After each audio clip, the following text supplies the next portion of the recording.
느헤미야서를 살펴보면 이 성벽을 건축하는 그 일이 가장 주된 느헤미야서에서 중요한 일 가운데 하나라고 할 수 있습니다. 오늘 말씀 7장 3절부터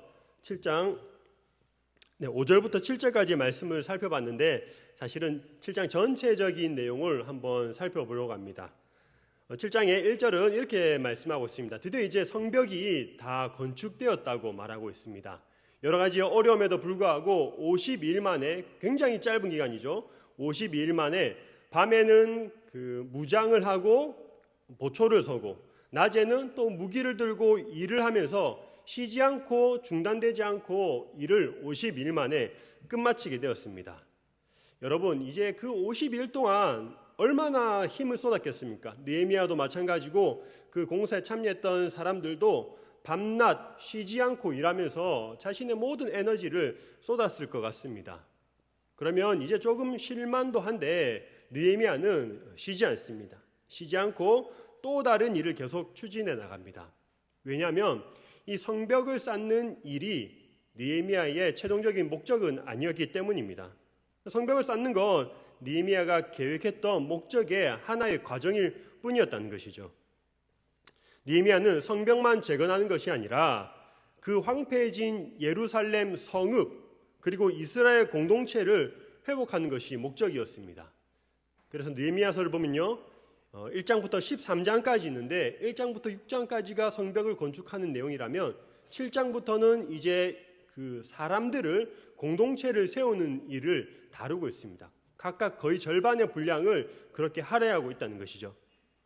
느헤미야서 2장 5절을 제가 한번 읽어보도록 하겠습니다. 왕에게 아뢰되 왕이 만일 좋게 여기시고 종이 왕의 목전에서 은혜를 얻었사오면 나를 유다 땅 나의 조상들의 묘실이 있는 성읍에 보내어 그 성을 건축하게 하옵소서 하였는데, 느헤미야가 왕에게 이제 부탁을 하는 장면인데 가서 성벽을 건축하겠다라고 말하는 것이 아니라 그 성 예루살렘 성을 건축하게 하옵소서라고 말하고 있습니다. 그러니까 예루살렘 성과 그 이스라엘 공동체를 세우는 것이 최종 목적이었다는 것입니다. 그동안 성벽이 없었기 때문에 그 성은, 예루살렘 성은 항상 적들의 공격에 노출되어 있었습니다. 그런데 이제 드디어 성벽을 쌓고 방어시설을 갖추게 된 것이죠. 여러분, 느헤미야가 뛰어난 사람인데 느헤미야는 건축가는 아니었습니다. 느헤미야는 건축가가 아니라 한 공동체를 대표하는 지도자였습니다. 그리고 공동체를 세우는 일은 건물을 짓는 걸로, 세우는 걸로 끝나지가 않았습니다. 여러분, 우리가 휴대폰을 사용하고 있는데요, 최신식 휴대폰들을 지금 사용하고 있습니다. 기술이 계속 발달해서 이전보다 휴대폰의 속도가 조금 더 빨라지고 화질도 선명해지고 카메라의 성능도 굉장히 좋아지고 있습니다. 그런데 아무리 좋은 스마트폰이라고 할지라도 이 스마트폰 안에 있는 여러 가지 프로그램들, 어플이라고 하죠. 이 어플리케이션이 없다면 아무리 좋은, 성능이 좋은 스마트폰이라고 하더라도 전화하고 문자하는 그 정도의 역할밖에 하지 못할 것입니다. 이 스마트폰 자체가 하드웨어라고 하면 그 안에 들어가는 여러 가지 어플들, 그다음에 프로그램들은 소프트웨어라고 할 수 있는 것이죠. 그래서 하드웨어 못지않게 그 안을 구성하는 소프트웨어도 굉장히 중요한 것입니다. 느헤미야가 성벽을 쌓는 것, 건축하는 것을 하드웨어라고 한다면 그 안에서 생활하게 되는 이스라엘 공동체는 소프트웨어라고 말할 수가 있을 것 같습니다. 그리고 느헤미야는 공동체를 세우기 위해서 이제 사람을 세우는 작업부터 시작을 합니다. 오늘 말씀을 통해 느헤미야가 공동체를 회복시키기 위해 했던 일들을 한번 살펴보려고 합니다. 첫 번째로 공동체를 회복시키는 일은 사람을 세우는 일입니다. 제가 7장 1절을 읽어보겠습니다. 성벽이 건축됨에 문짝을 달고 문지기와 노래하는 자들과 레위 사람들을 세운 후에, 여러분, 성벽을 다 건축하면 이제 제일 마지막에 했던 일이 문을 다는 일이었습니다. 그리고 그곳에 문을 지키는 이 문지기들을 임명합니다. 느헤미야는 그 각자 역할에 따라 그 사람들을 자기의 자리에 배치하는 것을 볼 수 있습니다. 여러분 1절에 나오는 이 문지기, 그다음에 노래하는 자들, 그다음에 레위 사람들이라고 나오죠. 문지기와 노래하는 자들도 모두 레위인이었습니다. 그리고 아시다시피 레위인들이 주로 담당했던 업무는 성전과 관련된 일이었습니다. 이 문지기들도 마찬가지로 원래라면 문지기들은 그 성전의 문이나 성전의 안에 있는 곳간의 문을 지키는 역할을 담당했었습니다. 그런데 여기에서 보시면 이 문지기들이 성전이 아니라 성벽의 문을 지키는 역할을 지금 담당하고 있습니다. 성벽의 문을 지킬 사람이 부족했기 때문에 그런 이유도 있고요. 또 중요한 이유가 있는데 이제는 그 거룩한 성전의 개념이 조금 더 확장되었다고 할 수 있습니다. 무슨 말이냐면 성전, 당시에 그 성전만 지키던 성전만이 성전이라고 생각했는데 이제 그 거룩한 성전의 개념이 조금 더 확장되었다는 것이죠. 그래서 이제는 예루살렘 성 전체가 거룩한 하나님의 성전과 같은 의미를 가지게 되었다는 것입니다. 이전에 문지기들이 부정한 사람들로부터 성전을 지켰다면 이제는 성벽을 지키면서 이 문지기들이 성벽을 지키면서 이방인이나 다른 사람들이 침범하지 못하도록 거룩한 성 예루살렘을 지키는 역할을 하게 되었다는 것입니다. 느헤미야서부터 시작된 이 성전 확장의 개념이 계속해서 발전하는데요. 그래서 신약에 이르게 되면 그냥 단순한 건물로서의 성전이 아니라 믿는 사람들이 모이는 그 무리 자체가 성전이 되는 것이고, 그리고 우리 개인 각자가 성령님이 그 안에 거하시기 때문에 거룩한 성전이 되는 것입니다. 여러분 여기서 보시면 이제 문지기뿐만 아니라 노래하는 자들도 세우는데 이 노래하는 자들은 말 그대로 성전에서 음악을 담당하는 사람이었습니다. 노래를 하고 또 악기를 다루면서 하나님께서 베푸신 그 구원과 은혜를 노래하면서 사람들에게 그 하나님의 은혜를 기억하도록 돕는 역할을 했던 사람입니다. 분명히 노래하는 사람들이 성벽을 은혜롭게 건축한 것에 대한 감사하는 마음으로 하나님께 노래를 했을 것 같습니다. 여러분 이처럼 공동체가 회복된다는 것은 그 자리에 있어야 할 사람들이 그 자리에 있게 되는 것을 말을 합니다. 여러분 지난 주일 2부 예배 때 정말 오랜만에 성가대석에서 성가대가 찬양하는 것을 제가 직접 보지는 못했습니다. 저는 중고등부 예배를 그때 하고 있었기 때문에 직접 보지는 못했지만 이후에 유튜브 영상 올라온 것을 제가 보았습니다. 그래서 설교를 준비하면서 한번 들어보았는데요. 너 예수께 조용히 나가라는 곡을 하셨는데 비록 마스크를 또 착용하시고 또 인원도 제한적으로 참여하셨지만 정말 오랜만에 다시 성가대를 통해서 찬양하는 그런 모습을 보면서 정말 하나님께 감사하고 또 그런 은혜로운 그런 찬양을 들을 수가 있었습니다. 여러분 이렇게 조금씩 우리 교회도 한국 교회도 이 코로나에서 벗어나서 회복되기를 소망합니다. 그 회복된다는 것이 무엇이겠습니까? 본래 그 자리, 자신이 이전에 담당했던 그 자리에 자신의 역할을 감당하는 것이겠죠. 앞으로 점점 주방 봉사도 마찬가지고 그 밖에 여러 봉사와 섬김의 자리에서 다시 그 본연의 역할을 감당하는 날이 속히 오기를 간절히 소망합니다. 여러분 이처럼 적재적소에 사람이 배치되고 그 자리에서 자신의 역할을 충성스럽게 감당하는 것이 공동체를 세우는 일이라는 것이죠. 그리고 그렇게 자신에게 맡겨진 역할을 감당하는 사람에게 요구되는 것이 있는데 그것은 바로 충성과 하나님을 경외하는 마음입니다. 느헤미야 7장 2절의 말씀을 우리 한번 같이 읽어보도록 하겠습니다. 네아우 하나니와 영문에 관원 하나냐가 함께 예루살렘을 다스리게 하였는데 하나냐는 충성스러운 사람이요 하나님을 경외함이 무리 중에서 뛰어난 자라. 아멘. 두 사람이 등장하는데 이름도 비슷합니다. 한 사람 이름은 하나니, 다른 사람 이름은 하나냐. 이렇게 두 사람을 예루살렘을 다스릴 사람으로 느헤미야가 세웁니다. 여러분이 이 하나니라는 사람은 느헤미야의 아우라고 말씀하고 있습니다. 그리고 하나냐는 영문을 관리하는 사람, 영문의 관원이라고 이야기를 하는데요.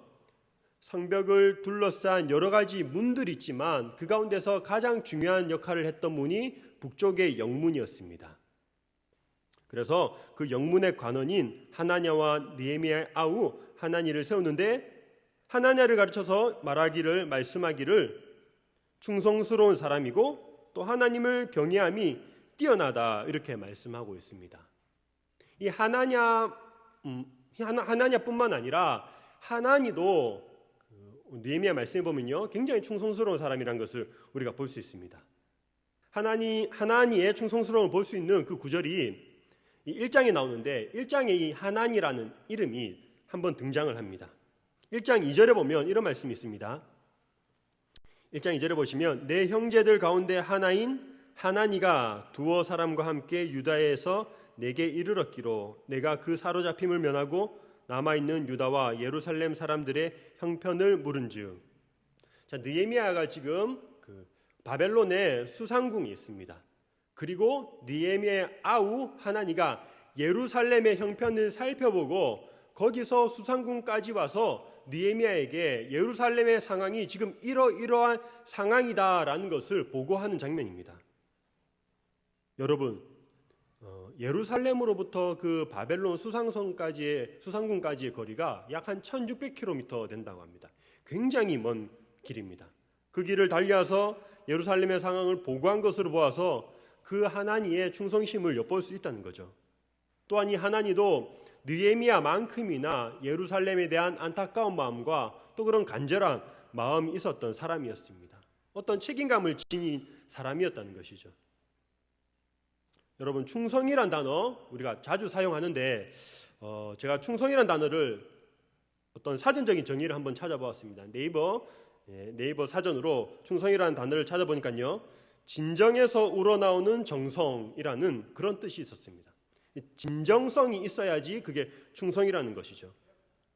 자기에게 주어진 그 일을 그냥 성실하게 하는 정도가 아니라 그 일에 대해서 자신의 마음을 담아서 하는 것, 그것이 충성이라는 의미가 있습니다. 여러분, 청년들을 보면 아르바이트를 하는 청년들이 많이 있는데, 사실 충성스러운 알바생은 그렇게 많지는 않은 것 같습니다. 충성스러운 아르바이트생과 충성스럽지 않은 아르바이트생은 구별이 되는데요, 표시가 났는데, 충성스럽지 않은 아르바이트생은 손님이 많이 오면 좋아할까요, 싫어할까요? 네, 싫어합니다.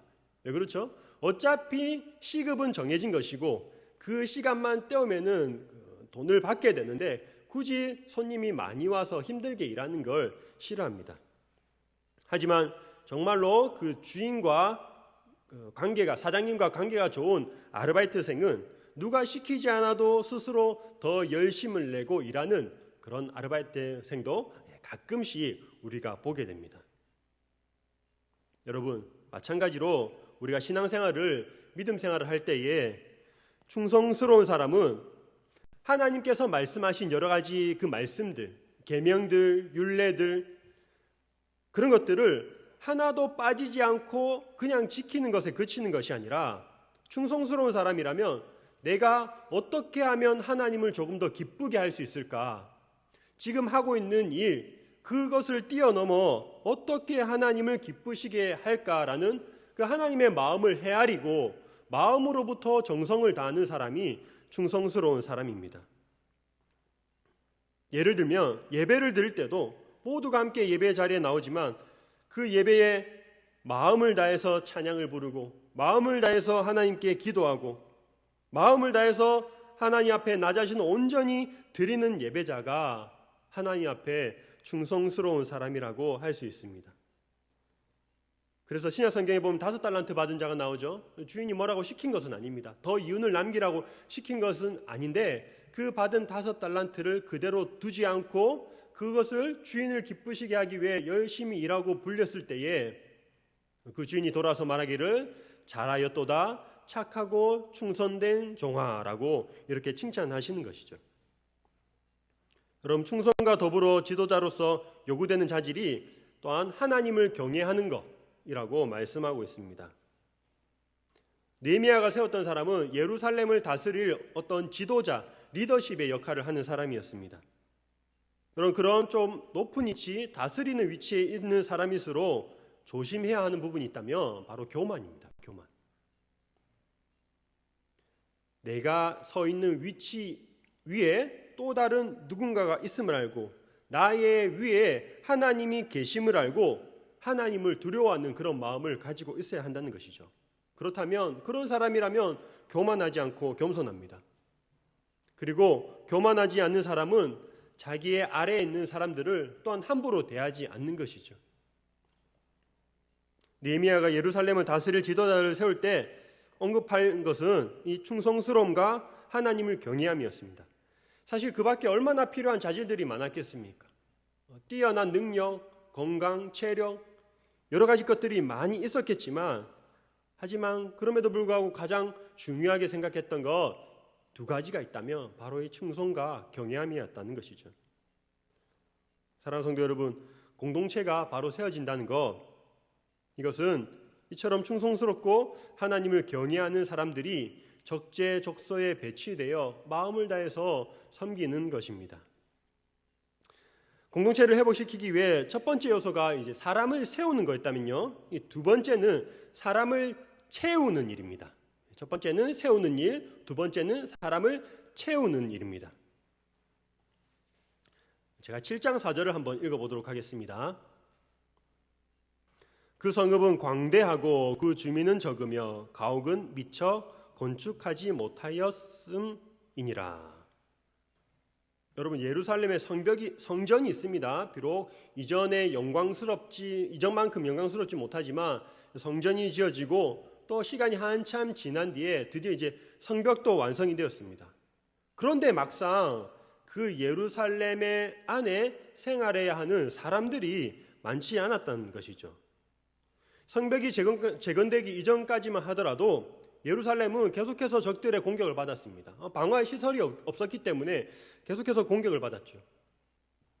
성은 황폐해졌고 들짐승들이 돌아다니는 그런 사람들이 살기 힘든 곳이 되었습니다. 바벨론 포로에서 귀환한 그 귀환민들이 예루살렘에 다시 왔다고 하더라도 그 살기 어려운 땅에 견디지 못하고 그 주변 땅으로 흩어지는 그런 일들이 발생하고 있었습니다. 그래서 느헤미야가 예루살렘 성을 회복하기 위해서는 성벽만 건축하는 것이 아니라 그 안에 사람을 채워야 한다는 것을 이제 알게 된 것이죠.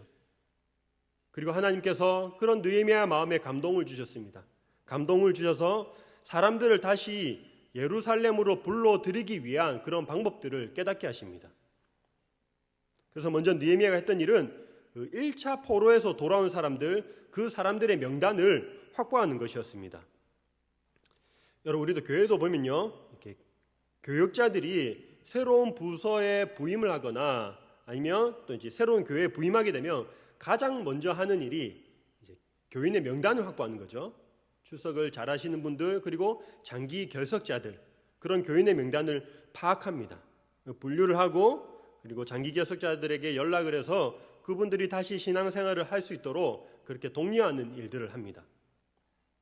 느헤미야가 포로 귀환민들 중에서 누가 예루살렘으로 다시 올 수 있는 사람인지, 누가 지금 외부에 있고 누가 지금 예루살렘에서 생활할 수 있는 사람인지를 파악하기 위해서 그런 포로 귀환민들의 계보 그것을 손에 얻게 됩니다. 오늘 7장 말씀에 보면 제가 오늘 7장 뒷부분을 읽지 않았는데요, 알 수 없는 이름들이 계속 나옵니다. 발음하기도 굉장히 어려운 그런 이름들이 나옵니다. 7장에 나오는 이 목록이 바로 1차 포로 귀환자들의 그런 명단입니다. 여러분, 에스라 2장에도 보시면 이 목록과 거의 똑같은 그런 목록이 나옵니다. 이름만 조금 다르고 그다음에 인원이 조금 수정됐을 뿐이지 같은 목록이 에스라 2장에도 나오고 오늘 보시는 느헤미야 7장에도 나옵니다. 그만큼 이 많은 명단을 성경의 지면을 할애해서 기록하고 있다는 것은 이 명단이 중요한 의미를 갖고 있다는 것을 우리가 알 수 있습니다. 여러분 8절부터 65절까지의 이 명단이 나오는데요. 8절부터 65절까지 명단이 나오는데 여기에 등장하는 이름들과 그리고 이 숫자는 특징에 따라 몇 개의 단락으로 우리가 좀 구분을 할 수 있습니다. 그래서 한번 제가 읽어봐 드리면요. 그냥 8절부터 24절까지는 일반 귀환자들의 가계별 인원입니다. 일반인들의 그런 인원이라는 것이죠. 그리고 25절부터 38절은 출신지별로 인원을 분리해 놓은 겁니다. 출신지별 인원입니다. 그리고 39절부터 42절은 이제 제사장들의 가계별 인원입니다. 제사장 가계별 인원. 그리고 43절부터 45절은 레위인들의 가계별 인원을 기록하고 있습니다.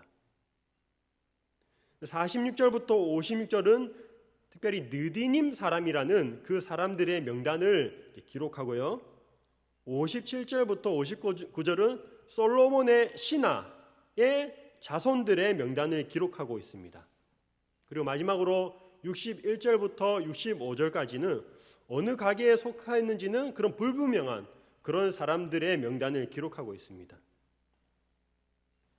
여러분 사실 여기에 적힌 여러 이름들 그리고 지명들이 기록되어 있는데 이 사람들이 어떤 사람인지 그리고 이 지명이 정확하게 어디 지역인지는 사실 알 수가 없습니다. 그럼에도 불구하고 특징적인 것 몇 가지를 한번 살펴보려고 합니다. 25절부터 보시면요. 25절부터 나오는 이 이름들은 사람의 이름이 아니라 지역의 이름입니다. 지역의 이름인데 출신지별로 구별을 해놓고 있습니다. 25절에 보면 먼저 기본이라는 곳이 나오죠. 기본. 26절은 베들레헴이라고 나오고요. 느도바, 그 다음 27절 아나돗, 28절 벳아스마웻 이런 지명 이름이 나옵니다. 어느 출신의 사람들이 왔다라고 이렇게 기록하고 있다는 것이죠. 그런데 특이한 점은 25절부터 38절까지 출신지별 그런 인원이 나오는데 여기에 있는 지역의 대부분이 어디 땅이냐면 베냐민 지파에 속한 그런 땅입니다. 베냐민 지파는 12지파 중에도 가장 적은 땅을 분배받았습니다. 그리고 인구도 가장 적은 인원이었습니다. 베냐민 지파가 사실은 한번 아예 멸절될 뻔한 그런 위기도 겪은 적이 있습니다. 사사기에 보시면 그 베냐민 지파가 자신들의 죄로 인해서 이 베냐민 지파와 나머지 이스라엘 지파, 연합 지파가 전쟁을 하게 되는데 그때 베냐민 지파가 거의 몰살당합니다. 그런데 이렇게 한 지파가 몰살당할 수는 없다 해서 겨우겨우 아내를 얻어서 베냐민 지파의 남성들이 아내를 얻어서 그 자손들을 이어가는 것을 볼 수 있습니다. 그만큼 가장 적은 수였는데 이 포로 귀환한 명단에서 보면 많은 베냐민 사람들이 포로에서 귀환하여 돌아온 것을 볼 수 있습니다. 여러분 이러한 사실은 당시 포로에서 돌아온 그 이스라엘 사람들에게 굉장히 힘이 되는 그런 명단의 기록이었습니다. 왜 그러느냐? 여러분 사실 이 바벨론에서 포로로 돌아온 사람들이 여러분 한 어느 정도 되겠습니까? 출애굽할 때는 한 60만 명이 나갔죠. 그 뒤로 인구가 계속 늘어나고 보통 이스라엘이 전쟁하는 남자의 숫자가 다윗 때 한 80만 정도로 기록하고 있고 그리고 포로에 잡혀갔다가 이제 돌아온 인구 많을 것 같지만 사실은 그렇게 많지가 않습니다. 1차 포로기한 때 돌아온 인구가 약 5만 명 정도에 불과합니다. 2차는 훨씬 더 작고 3차도 적고 그렇습니다. 여러분 왜 많이 돌아오지 않았겠습니까? 사실 이들이 바벨론에서 포로로 생활하고 있었지만 그들은 나름대로 어떤 제한적이긴 하지만 자유를 누릴 수 있었고 그리고 어느 정도 풍요로운 그런 생활을 하면서 지냈습니다. 바벨론의 포로 정책은 포용 정책이었습니다. 바벨론이 그 다른 민족들의 반란을 막기 위해서 많은 부분에 있어서 자유를 허용했다는 것이죠. 바벨론에서의 생활이 어땠는지를 조금 엿볼 수 있는 성경의 구절이 있는데 예레미야 29장 5절부터 7절까지 말씀을 제가 한번 읽어보겠습니다. 너희는 집을 짓고 거기에 살며 텃밭을 만들고 그 열매를 먹어라. 아내를 맞이하여 자녀를 낳으며 너희 아들이 아내를 맞이하며 너희 딸이 남편을 맞아 그들로 자녀를 낳게 하여 너희가 거기에서 번성하고 줄어들지 아니하게 하라. 너희는 내가 사로잡혀 가게 한 그 성읍의 평안을 구하고 그를 위하여 여호와께 기도하라. 이는 그 성읍이 평안함으로 너희도 평안할 것임이라. 이건 예언의 말씀인데요. 장차 바벨론에서 끌려가게 되어서 너희가 이렇게 생활하라, 이렇게 생활하게 될 것이라는 그런 예레미야의 예언의 말씀입니다. 그런데 이 말씀을 근거해서 볼 때 그 포로 생활이지만 어느 정도는 생활하는데 어렵지 않았다는 것을 알 수가 있습니다. 그런 이유 때문에 바벨론에서 지내는 것이 예루살렘으로 돌아와서 지내는 것보다 더 나은 생활이었다는 것입니다. 굳이 그 황폐한 이스라엘로 예루살렘으로 돌아오고 싶지 않았다는 것이죠. 이미 바벨론의 포로 생활에 익숙해진 상태였습니다. 여러분, 바벨론 포로 기간이 70년입니다. 70년. 그렇다면 1차에서 돌아온 사람들은 대부분이 그 바벨론에서 태어난 사람들입니다. 부모님의 고향, 말로만 듣던 그 예루살렘, 그곳을 한 번쯤 가보고 싶기는 하지만 아예 그곳에서 가서 살기 원하는 사람들은 많지 않았습니다. 그들에겐 바벨론 땅이 자신들의 출생지였기 때문입니다. 그래서 소수의 사람들만이 이스라엘로 돌아왔습니다. 1차 포로민들이 귀환해서 돌아왔을 때 역시나 땅은 황폐했고 성전은 무너져 있었고 들짐승들이 돌아다니는 그런 상황이었습니다. 앞이 막막했겠죠. 그리고 그 현실 앞에 하나님께서 약속하신 땅에 돌아왔는데 그 현실 앞에 자신들의 모습이 너무나도 초라하게 느껴졌을 것입니다. 오히려 바벨론에 남아있던 사람이 훨씬 풍요로운 생활을 누리고 있었다는 것이죠. 그럴 때에 느헤미야가 제시한 이 명단을 보고 힘을 얻게 되는 거죠. 지금은 바벨론에 있는 사람들의 수가 훨씬 더 많고 번성하는 것처럼 보이지만 가장 작고 연약한 이 베냐민 지파의 사람들이 이렇게 많이 돌아온 것을 보면서 자신들의 상황이 지금 비록 작고 연약하고 보잘것없지만 이 명단에 나온 것처럼 장차 번성하게 될 것이라는 그런 소망을 명단을 통해서 소망을 품게 된다는 것입니다. 여러분, 반면에 이 바벨론 사람들과의 비교해봐서 43절부터 45절까지는 레위인 자손, 레위인들이 기록되어 있는데 여러분 보시면 극히 그 숫자가 적습니다. 43절에 몇 명이라고 나와 있나요? 43절에 보시면 74명입니다. 74명이죠. 74명이라고 나와 있고 44절 노래하는 자들도 마찬가지로 레위인인데 148명입니다. 45절 문지기들도 마찬가지로 레위인들인데 138명입니다. 위에 보시면 300명, 500명, 1200명, 1600명 막 이런데 여기 보면 74명, 148명, 138명 모두 합해봐야 380명밖에 되지 않습니다. 여러분, 포로기에 끌려가기 전에 이 레위인들은 자신들이 기업으로 물려받은 땅이 없었습니다. 레위인들은 물려받은 땅에서 사는 것이 아니라 각 지파에 흩어져서 살았습니다. 성경에서 레위인들이 그 기업을 물려받지 않은 이유가 여호와 하나님께서 그들의 기업이 되시기 때문에 그 기업을 물려받았지 않았다고 말씀합니다. 레위인들은 특별한 그런 직무를 감당해야 하는데 그게 뭐냐면 하나님을 섬기는 일을 감당해야 했던 것이죠. 성전을 봉사하는 일을 감당했던 사람들이 레위인이었습니다. 여러분, 그런데 이제 바벨론으로 가니까 자신들의 할 일이 사라진 거예요. 왜 그렇습니까? 바벨론은 성전이 없기 때문에 자신들의 역할, 어떤 자신들의 정체성이 사라졌습니다. 그러면서 자연스럽게 생계를 유지하기 위해 성전이 아닌 다른 일들을 하기 시작한 것이죠. 다른 일을 하면서 생활했습니다. 이전까지는 자신의 소유라고는 하나도 없이 그 성전에 봉사하면서 살았는데 이제는 조금씩 자신들의 소유가 생기기 시작한 거예요. 여러분, 바벨론은 굉장한 이 무역의 중심지였습니다. 무역의 중심지였고 금융업이 발달했습니다. 유대인들은 포로 생활로 그곳에 끌려갔지만 그 뛰어난 그 머리로 인해서 그곳에서 금융업을 통해 상당한 부를 축적할 수 있었습니다. 원래라면 이자를 받으면 안 되죠. 율법에 따르면 돈을 빌려주고 이자를 받으면 안 되지만 그것은 동족끼리 허용되지 않은 일이었고 타 민족의 이방인에 대해서는 이자를 받을 수 있는 것이 허용이 되었습니다. 그래서 그런 이유를 남기고 많은 돈을 벌었습니다. 그 가운데에 레위인들도 그 일에 종사하는 레위인들이 있었을 것입니다. 여러분, 성전을 봉사하는 일들 사실 쉬운 일이 아니죠. 날마다 아침 저녁마다 제사가 있고 각종 제사, 그리고 매일매일 반복되는 똑같은 일을 하는 일이 쉽지 않았을 것입니다. 그리고 또 여러 가지 많은 일들을 한다고 할지라도 당장 눈앞에 드러나는 어떤 그 보상이, 손에 잡히는 보상이 주어지지 않는 일이었습니다.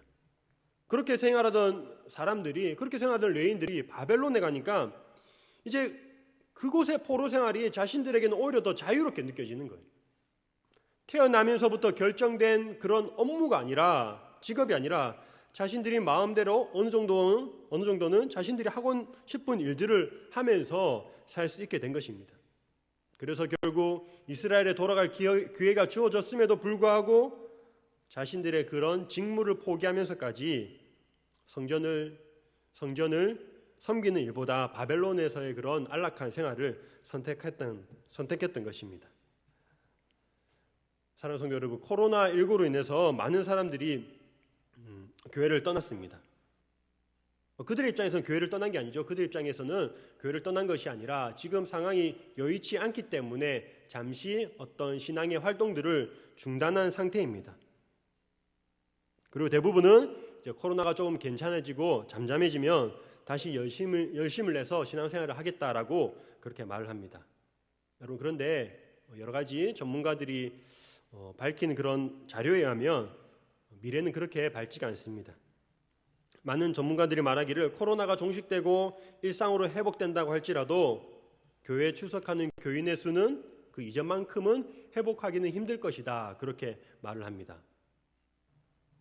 매주 주일을 지키며 이렇게 예배를 드리다가 코로나로 인해서 주일에 가지 못하는 상황이 되었는데 이런 생활이 한 주, 두 주, 그리고 한 달, 두 달, 1년, 2년이 되면서 이것이 너무나도 익숙하고 편해졌기 때문이죠. 그리고 특별히 또 뭔가 자신에게 나쁜 일도 일어나는 것 같지 않기 때문입니다. 이전처럼 주일에 일찍 아침부터 나와서 섬기고 봉사하고 오후 예배까지 드리고 그런 일들 생각해보면 엄두가 안 나는 것이죠. 내가 어떻게 그것을 다 했을까? 그러면서 한편으로는 이런 시스템으로 가는 것도 계속 가는 것도 괜찮지 않나라는 그런 생각을 하게 되는 것 같습니다. 예전에 어떤 목사님께 들었던 말씀이 기억나는데요. 아무리 신앙이 좋고 아무리 열심인 사람들도 한 3주 정도 연속으로 주일을 빠지게 되면 당할 사람이 없다는 것입니다. 한 주 빠지면 혹시 내가 벌 받을지도 모른다는 그런 두려움이 있고 또 죄책감이 느껴지지만 그것이 2주? 그렇게 아무 일 없이 3주 정도 흘러가면 교회 가는 것이 오히려 귀찮게 여겨진다라는 그런 말을 들은 적이 있습니다. 레위인들도 마찬가지였다는 것이죠. 레위인으로서의 그 부르심의 영광과 사명을 잊어버리고 돌아오지 않았다는 것입니다. 여러분 또 보시면요, 이와는 또 대조적인 사람들, 이렇게 재밌는 게 이렇게 딱 비교를 하고 있는데요. 대조적인 사람들의 모습이 나오는데 46절부터 59절부터 나오는 사람의 명단입니다. 46절부터 56절까지 느디님 사람이라는 사람이 나오는데요. 이 사람들은 원래 그 유대인 이스라엘 사람이 아니라 출신이 이방 출신입니다. 그리고 이스라엘 사람들 가운데선 그 비천한 신분으로 여겨졌던 그런 사람들이었습니다. 그래서 이 사람들이 그 이스라엘 사람들과 함께 예루살렘으로 돌아오기보단 그 바벨론에 남아있는 것이 더 나았을 수도 있습니다. 그러나 함께 이스라엘로 돌아왔습니다. 그 이유는 이스라엘 사람들과 오랫동안 생활을 하면서 여호와 하나님에 대한 그런 신앙이 있었기 때문이죠. 비록 이방인이었지만 이스라엘 사람들과 생활하는 가운데 그 신앙을 받아들이고 하나님을 향한 믿음이 생겼고, 그래서 그들이 예루살렘을 향한 그 성전을 향한 갈망이 있었기 때문에 함께 돌아왔습니다. 57절부터 59절에 나오는 이 솔로몬의 신하들도 마찬가지입니다. 여기서 솔로몬의 신하들은요, 여기도 이방인을 뜻합니다.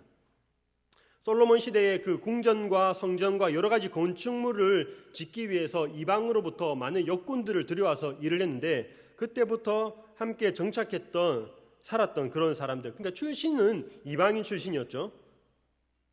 이 사람들도 마찬가지로 오랫동안 이스라엘 사람들과 생활을 하면서 여호와 신앙을 받아들인 사람들입니다. 그리고 예루살렘으로 돌아왔던 사람들이죠. 혈통적으로 이방인이었지만 이 느디님 자손과 솔로몬의 자손, 솔로몬의 신하의 자손들, 그들이 포로 기한민으로 함께 포함되어서 왔던 것입니다. 그 수가 합쳐보니 390명이라고 60절에 기록하고 있습니다. 레위인이 돌아온 그 수보다 많은 수입니다. 비록 이방인이고 이스라엘로 가게 되면은 그 생활이 힘들 것이라는 것을 알지만 자신의 신앙을 지키기 위해서 약속의 땅으로 돌아왔던 사람들이었습니다. 여러분, 7장에 나오는 이 포로 기한자들의 명단이 1차 포로 기한자들의 명단입니다. 그리고 느헤미야는 3차 포로 기한자입니다. 1차, 2차, 3차에 걸쳐서 포로에서 돌아오게 되는데, 이 1차 포로 기한이 BC 536년에 이루어졌고 3차 기한은 BC 444년에 이루어졌습니다. 그러니까 이 1차와 3차 사이의 간격은 약 90년이라는 시간이 흐릅니다. 굉장히 오랜 시간이죠. 이 7장에 나온 명단의 사람들은 90년 전에 기록했던 사람들의 명단이라는 것입니다. 여러분, 이 1차 포로에서 돌아온 사람들이 얼마나 큰 포부를 갖고 돌아왔겠습니까? 드디어 이제 우리의 고향 땅으로 가는구나. 하나님께서 우리를 구원하셨구나. 놀라우신 하나님께서 우리를 고향으로 돌려보내시는구나. 빨리 가서 성전을 건축하고 예루살렘을 건축해서 다시 이전의 모습으로 되돌아가기를 그런 바라는 마음으로 돌아왔을 것입니다. 그런데 막상 돌아보니까요, 힘들죠. 대적들에 의해서 성전의 공사가 중단되었고, 그리고 성벽 재건도 아주 오랜 시간이 지난 뒤에야 90년이 지난 데에야 성벽이 건축이 되게 되었습니다. 그 90년이라는 시간은 이스라엘 사람들에게 있어서 희망으로 가득 찼지만 점점 절망으로 변하는 시간이었습니다. 물론 70년이 지난 뒤에 그 포로에서 돌아오게 될 것이라는 하나님의 약속, 그 예언의 약속이 이루어졌고 약속의 땅으로 실제적으로 돌아오게 되었지만 현실은 만만하지 않았다는 것이죠. 처음부터 다시 시작해야 하는 그런 상황이었습니다. 그리고 그 예루살렘에 돌아왔던 사람들도 그 시간들이 너무 힘들어서 하나둘 자신의 가문에 속한 그 땅으로 흩어지고 지금 예루살렘엔 아주 적은 사람들만 살고 있었습니다. 느헤미야는 그런 사람들을 찾아가서 설득하는 것이죠. 명단을 보여주면서 설득합니다. 이전에 너희들의 조상들이 바벨론의 그 포로 생활을 포기하고 황폐해진 이스라엘 땅에 돌아와서 헌신했던 너희들의 아버지와 할아버지의 명단이다.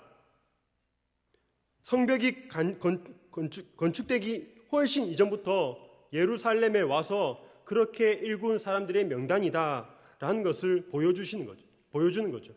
그러면서 이전에 너희의 조상들이 그렇게 했듯이 우리 함께 다시 한번 힘을 내보자. 성벽이 건축되었으니 이제 함께 예루살렘 성을 다시 일으켜 세워보자. 공동체를 다시 일으켜 세우자 라고 이렇게 설득을 하는 것입니다. 여러분, 이 명단이 우리에겐 별 감흥이 없지만 그 자손들에게는 굉장히 감격스러운 훈장과도 같았을 것입니다. 우리 아버지, 할아버지가 신앙을 지키기 위해 그 먼 거리를 왔고 공동체를 세우기 위해 많은 것들을 헌신하고 물질을 헌신하고 노력을 했다는 것을 다시 한번 떠올리는 계기가 됐다는 것입니다. 여러분, 이 포로 기한자들의 명단은 곧 하나님의 약속에 대한 그런 증거였습니다. 하나님께서 70년 뒤에 포로에서 돌아올 것이라고 말씀하셨고 실제로 돌아온 이 사람들은 그 사람들 자체가 하나님 말씀의 증인이었습니다. 이 명단에 적힌 사람들이 무엇을 했느냐 안 했느냐가 중요한 것이 아니라 그들 존재 자체가 하나님께서 살아계시고 하나님의 신실한 약속은 반드시 이루어진다는 것을 나타내는 증거였다는 것이죠. 이 명단은 시간이 지나면서 포로에서 해방됐다는 그런 감격이 점점 무뎌지고, 또 그리고 현실의 문제 앞에 점점 자신의 먹고 사는 일에 급급하느라 공동체를 잊어버리고 있던 자손들에게 다시금 공동체의 소중함과 또 그리고 자신의 정체성과 사명을 확인시켜주는 하나의 지표가 되었습니다. 자료가 되었습니다. 사랑하는 성도 여러분, 느헤미야는 공동체를 회복하기 위해 사람을 세웠습니다. 그리고 그 대적들에 맞서 싸울 힘을 기르고 번성하도록 하기 위해서, 성읍이 번성하도록 하기 위해서 예루살렘 성에 사람을 채웠습니다. 포로 귀한 자들의 명부를 파악해서 사람들을 설득하여 예루살렘 성으로 다시 사람들을 채웠던 것입니다. 사랑하는 성도 여러분, 이런 일들이 우리 새한교회 공동체에도 있기를 간절히 소망합니다. 비록 수고와 헌신이 있지만 그 봉사와 섬김의 자리에 다시 적절한 사람들이 세워지고, 코로나로 인해서 여러 신앙에서 떠나 있던 사람들이 이전의 모습들을 추억하고 기억하면서 다시 돌아와 이 예배당을 함께 채우며 하나님께 예배하는 우리 모두가 되기를 간절히 소망합니다.